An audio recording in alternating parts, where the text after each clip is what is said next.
بسم اللہ الرحمن الرحیم۔ خاتینوں حضرات، ایمان کی نگری میں آپ کو خوش آمدید کہتے ہیں۔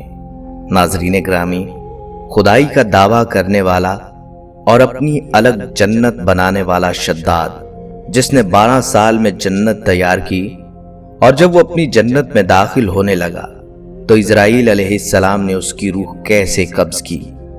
آج کا یہ واقعہ تذکرۃ الانبیاء کتاب سے لیا گیا ہے۔ قصہ کہانی سمجھے جانے والی اس جنت کے کھنڈرات آج دریافت ہو چکے ہیں، لہذا خاتینوں حضرات، اس ویڈیو میں آپ کو بتائیں گے شداد اور اس کی جنت کا کیا انجام ہوا، اور ساتھ ہی یہ بھی بتائیں گے کہ وہ کون شخص ہے جو شداد کی بنائی ہوئی جنت کو دیکھے گا۔ یہ جنت کہاں ہے، کیسی ہے؟ خاتینوں حضرات، اس بدبخت شداد کا مکمل واقعہ سن کر آپ کی آنکھوں میں آنسو اتر آئیں گے، کیونکہ شداد کی قسم پرسی اور بے چارگی پر ملک الموت کو بھی 2 مرتبہ ترس آیا۔ قرآن پاک میں بھی شداد کی اس جنت کا ذکر ہے، بلکہ نبی کریم صلی اللہ علیہ وآلہ وسلم نے بھی پیش گوئی کی تھی کہ میری امت کا ایک شخص اپنے اونٹ کی تلاش میں اس شہر تک پہنچے گا۔ ناظرین گرامی، قوم عاد سے صرف 2 بادشاہ بہت جاہ و جلال والے ہوئے۔ وہ دونوں بھائی تھے، انہی میں ایک کا نام شدید تھا جو بڑا تھا، اور دوسرے کا نام شداد تھا جو اس کے بعد تخت نشین ہوا۔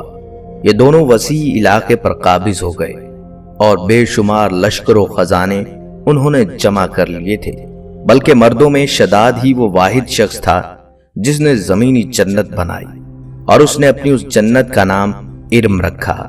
شداد نے جنت بنانے کا آئیڈیا حضرت ہود علیہ السلام سے لیا۔ حضرت ہود علیہ السلام نے جب اللہ پاک کی عبادت کا پیغام شداد کو پہنچایا تو شداد نے یہ الفاظ کہے کہ میرے پاس دولت بھی ہے، عزت بھی ہے، شہرت بھی ہے، خدا کی عبادت کر کے میں کیا کروں گا؟ شداد نے اپنے بھائی شدید کے بعد سلطنت کی رونق و کمال کو عروج تک پہنچایا۔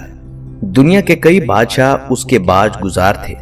اس دور میں کسی بادشاہ میں اتنی جرت اور طاقت نہیں تھی کہ اس کا مقابلہ کر سکے۔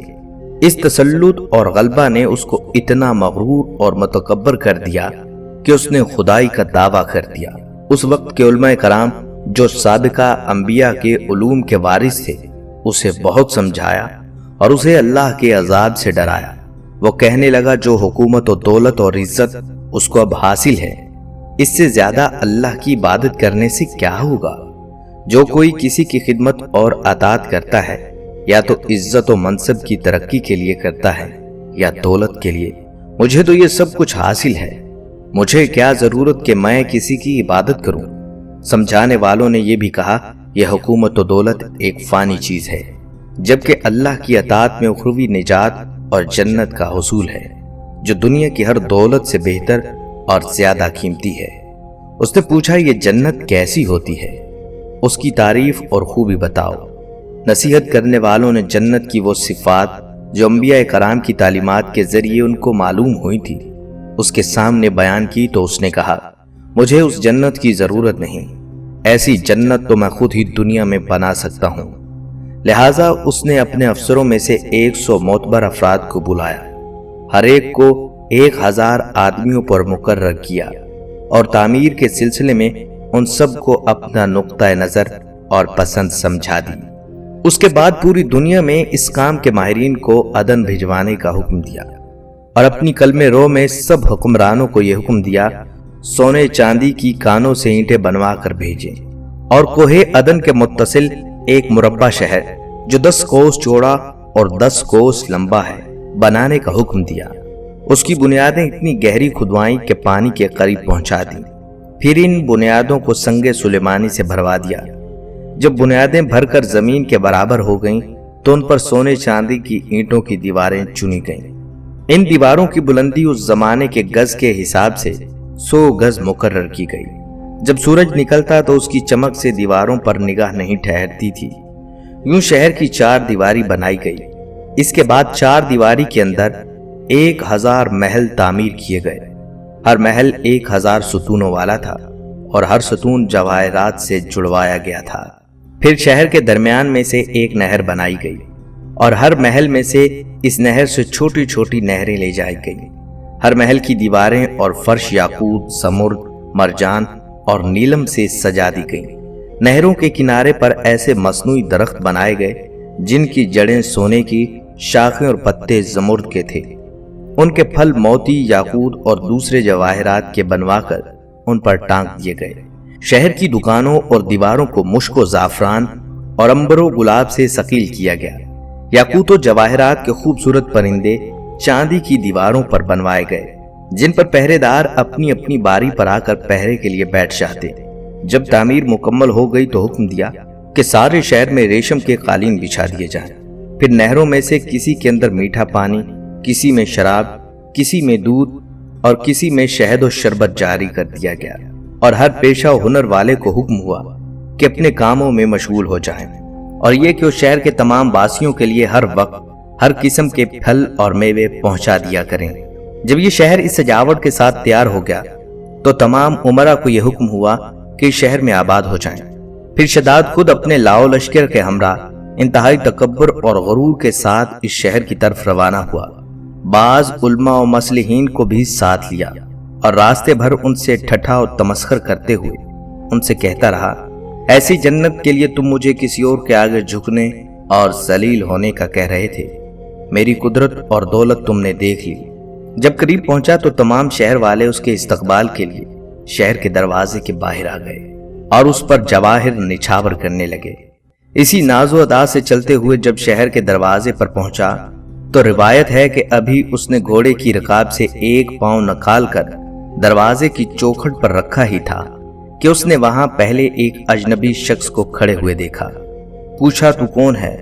اس نے کہا، میں ملک الموت ہوں۔ پوچھا، کیوں آئے ہو؟ اس نے کہا، تیری جان لینے۔ شداد نے کہا، مجھے اتنی مہلت تو دے کہ میں اپنی بنائی ہوئی جنت کو دیکھ لوں۔ جواب ملا، مجھ کو حکم نہیں۔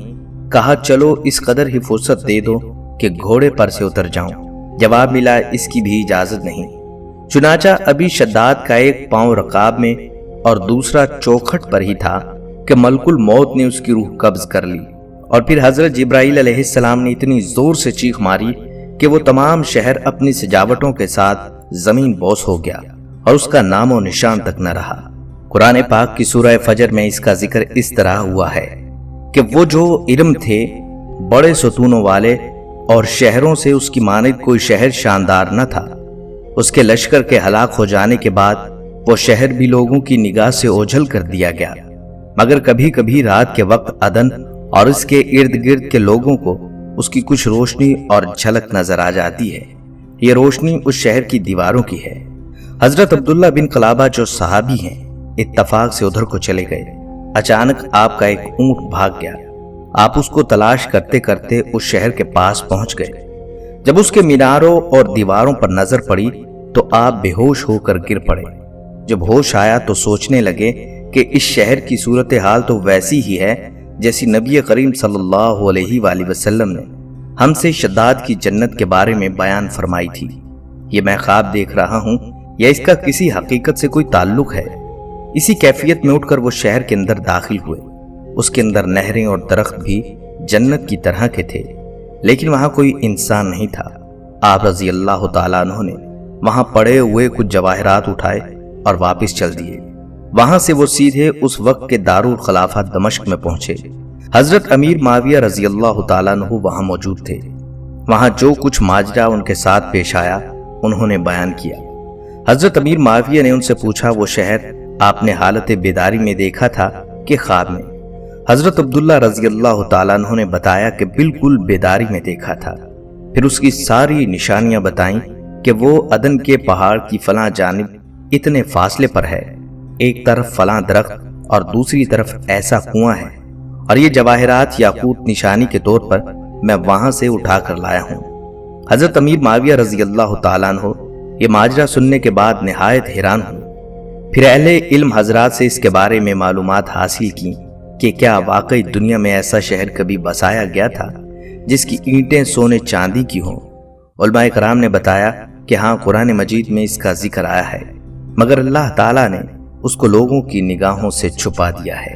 خواتین و حضرات، مال و دولت کے غرور اور گھمنڈ میں سرکشی اور تکبر نہ کریں، بلکہ ہمیشہ دل میں خوف خدا رکھ کر تواضع اور انکساری کو اپنی عادت بنائیں اور جہاں تک ہو سکے اپنی زندگی میں اچھے اعمال کرتے رہیں۔